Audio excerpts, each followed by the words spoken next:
Is it possible to travel through time and space using only your mind?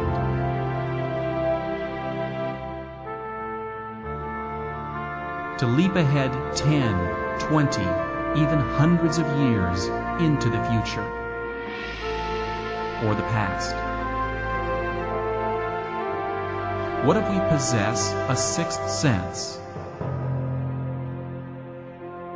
an innate ability that enables us to go anywhere in time or space? And what if this sixth sense lay dormant, waiting to be awakened?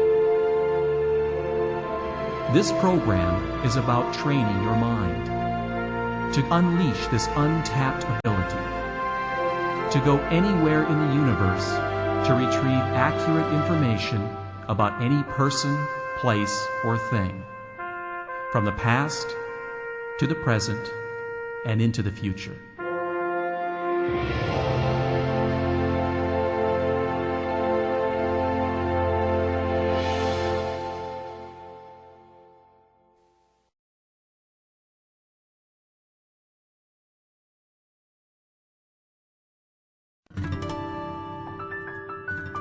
PRV began in the 70s when military intelligence started spending money and using the best and the brightest of their scientists and research people to investigate psychic functioning. And this became a working, functioning unit under the Defense Intelligence Agency. And you can imagine this is a tremendously useful tool for military intelligence. And they did work on various different military projects. They did supply accurate adjunct information for the intelligence collection system.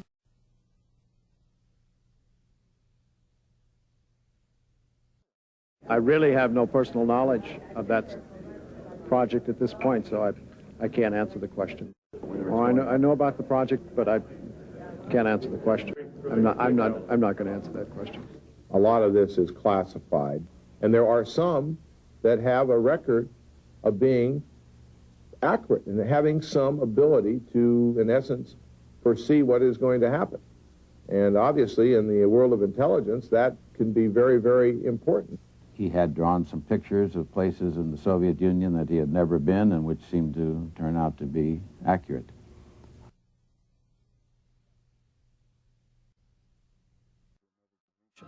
Jim Mars is an investigative journalist, among the first to disclose information about the CIA's attempt to emphasize the ESP in espionage. It was hard to crack the nut all the way through. The people who had actually participated in this remote viewing had all signed secrecy oaths. They all wanted to talk about the experience. You know, this is really something, you know. But they were constrained. With the consent of Congress, psychic experiments received full funding for more than 20 years. And according to former remote viewers who must remain anonymous, there were successes. During the Iran hostage crisis, for example, remote viewers were able to describe the exact location where some hostages were being held. In 1982, when Brigadier General James Dozier was kidnapped by Italian terrorists, remote viewers helped guide anti-terrorist commandos to the building and even the room where Dozier was being held. The military people who started this whole program, they were looking for results. They didn't care how it worked. They just wanted to know if it worked. And obviously they felt like it was working. It was during the Cold War, in the 1960s, that the potential for remote viewing first came to the attention of the American military, after intelligence reports revealed that Russia was already using psychic espionage effectively.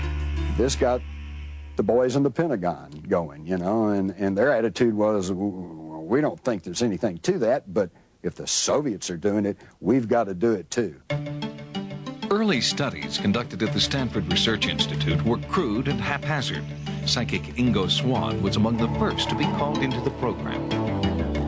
When I first started in 1970, that control was sporadic. Some days the experiments did not work.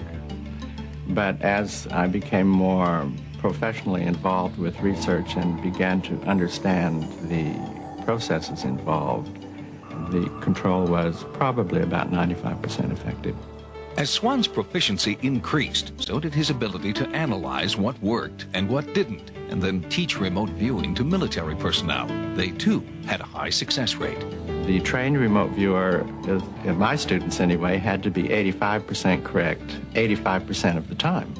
And they had to know when they were in error. You see, you can't take remote viewing and say, look, we can be successful 10% of the time or 20%, because that's not competitive to other ways of getting information. But 85%, 95%, this is a whole different thing. News of the remote viewing success rate spread quickly, and by the mid-1970s, the program was part of the Army's Intelligence and Security Command. And within 10 years, psychic espionage was being used by several branches of the U.S. government. They were looking for Soviet submarines. They were locating satellites. They were locating biochemical warfare facilities, rocket launching sites. They even worked with other agencies. They participated in some programs looking for drug-running ships. Even the CIA, on more than one occasion, asked them to try to see if they could locate moles, penetrating agents for an enemy power within the CIA. But just recently, the CIA released a report stating that remote viewing successes cannot be corroborated and recommending that the Pentagon pull the plug. This also comes into one of the aspects about the report that has just been made public by the CIA to the effect that, well, there seems to be some statistical basis for the fact that something's happening there in remote viewing, but we really don't think there's much to it. And this comes back to the scientific problem, which is if they can't explain why it does something, then it can't be happening. But I think the tip-off to the success of our program is the fact that it continued to be funded for a quarter of a century. So obviously somebody thought they were getting results from this.